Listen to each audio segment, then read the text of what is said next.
Good morning, everyone, and this is Understanding MGTOW. I want to thank everyone for donating so far. We've reached a goal right now of 92,000 approximately, give or take a few dollars. That's a good start to getting the movie set up. We plan to travel to as many cities as possible across the nation and the world to try to film and document the life of a MGTOW. And hopefully that will be able to go into theaters and production. Most likely not theaters, unless if we get a significant amount of money. But hopefully we can start producing DVDs and get it uploaded through Netflix and Hulu.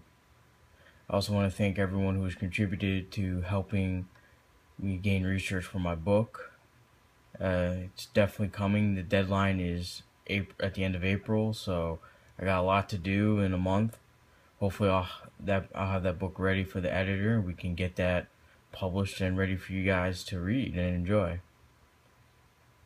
What I want to talk about is something that I briefly discussed, which is the economics of traditionalism by a feminist. And what I understand is, and how I took this, and maybe other people take it differently, but of course a lot of feminists have this view that their work is unequally paid. So, looking at it, of course, from a standpoint, if you have the same experience, same credentials, and you're getting paid less than a man, then yeah, we can argue that that's unfair. But here's the thing. We have traditionalism in the dating world and the relationship world. So that involves men paying for a majority of things.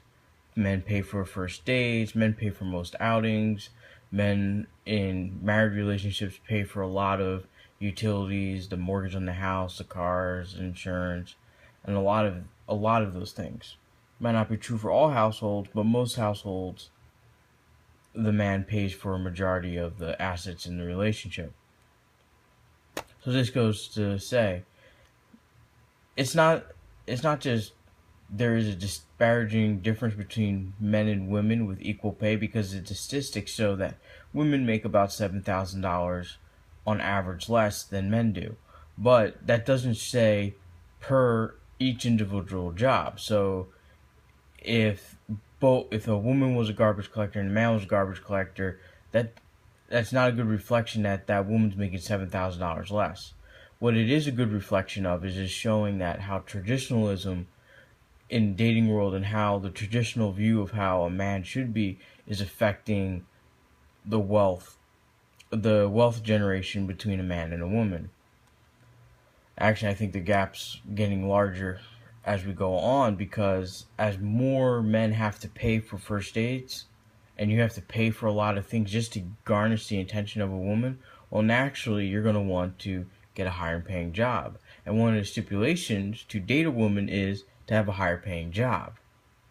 So this is counterintuitive to the disparaging gap that feminism is trying to say. They're just kind of just pointing out, just looking at the paper and saying, oh, there's a gap. Now I got fuel to fight men with. That's not necessarily true.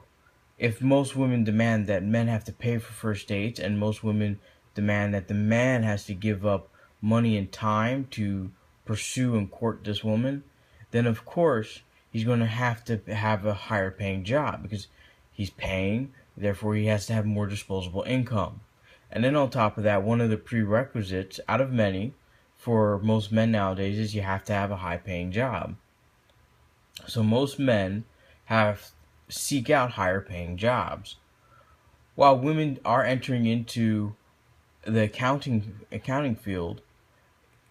The statistics don't reflect the fact that women go into accounting but stop. Most women just stop. They can become a standard accountant. When a man enters into the accounting realm, he goes to accounting and then he progresses upward very fast, because in order for him to garnish the attention of a woman, he must show that he has an adequate career path that shows utility and has the reflection of that career path with the monetary wealth.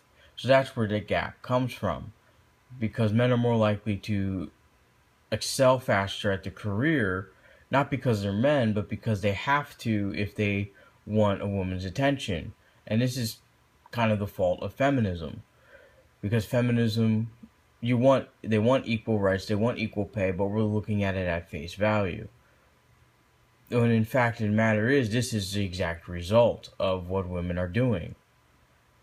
If women didn't place such high demands on dating and didn't place such high demands on men to meet these requirements, then the wage gap between men and women would be substantially lower. Would might actually be virtually the same in every job.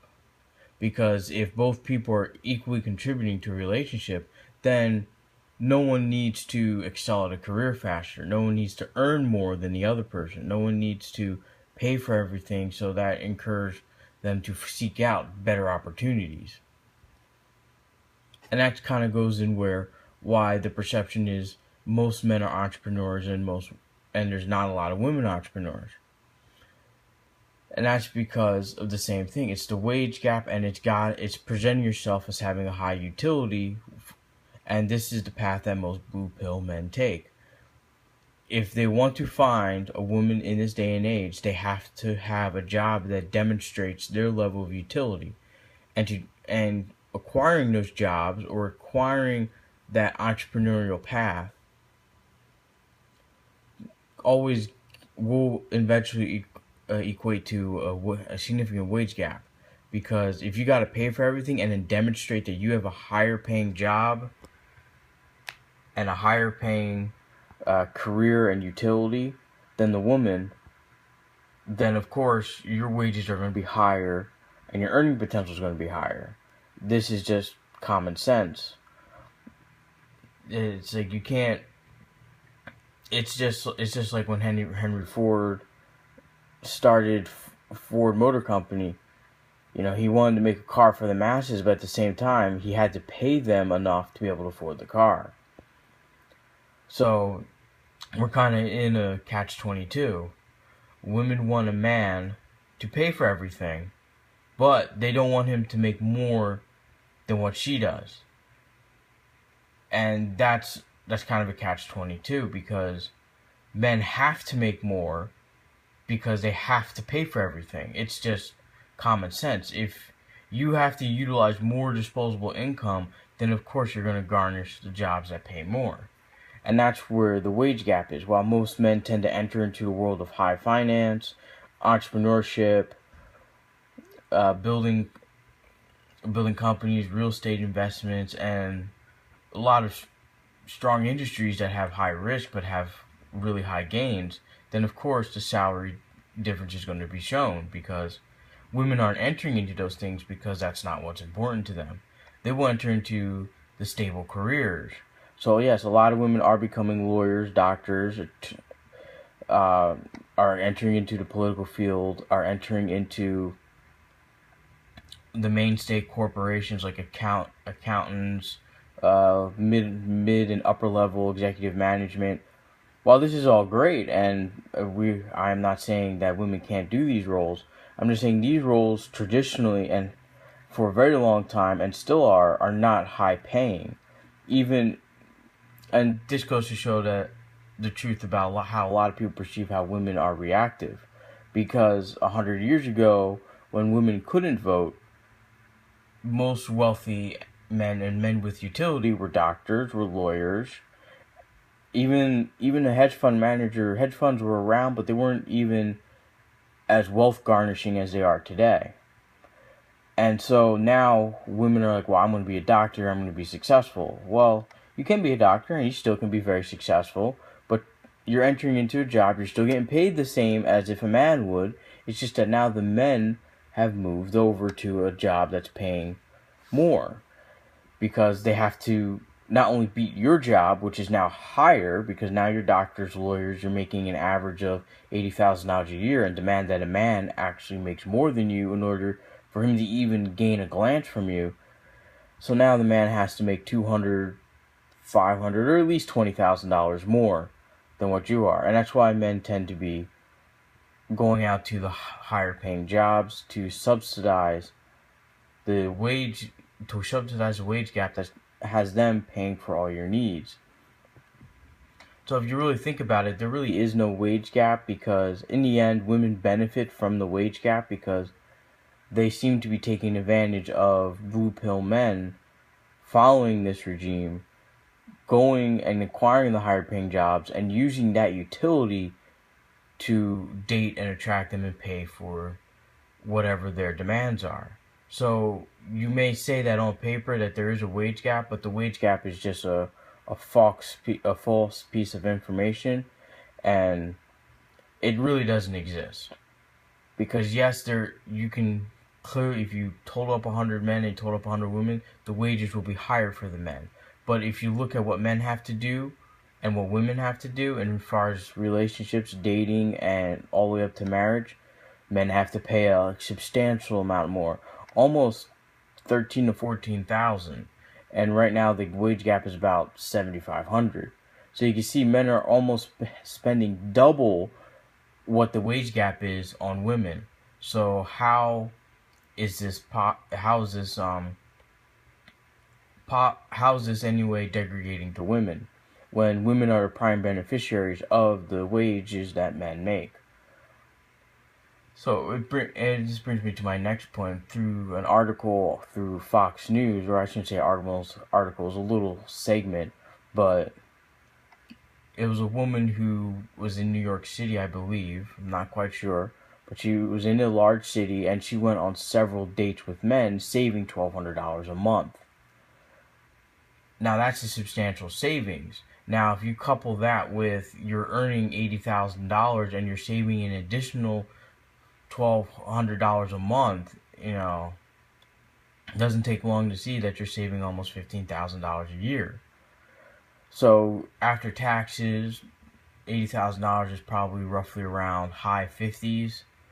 You cut out living expenses, and she probably has maybe about $9,000 after all typical expenses of an average single person has.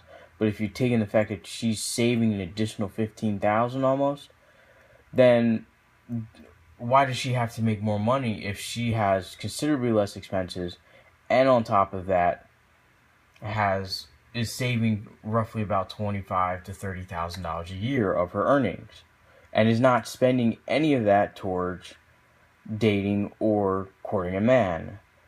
So now when we think it from that way, it seems like the wage gap is kind of unfair. Yes, men make more, but men also incur more debt. My time is up for today, but I want to thank anyone who wants to continue to donate. Please donate. You will receive a copy of my book when it gets published. If you'd like a copy, just name an email. If you have any questions, name an email, discuss your questions, certainly give me your comments and feedback. If you have an opinion on the wage gap, certainly comment below, comment on my site. I'm going to post a quick article on my website about it. It's kind of a very interesting topic. A lot of people go both ways, but this is open forum. Feel free to discuss. Thank you all for coming and looking at my video. Please subscribe, like, and follow. And any donations are greatly appreciated. It helps get that movie going and one step to finalizing production. Thank you, and you guys have a great morning.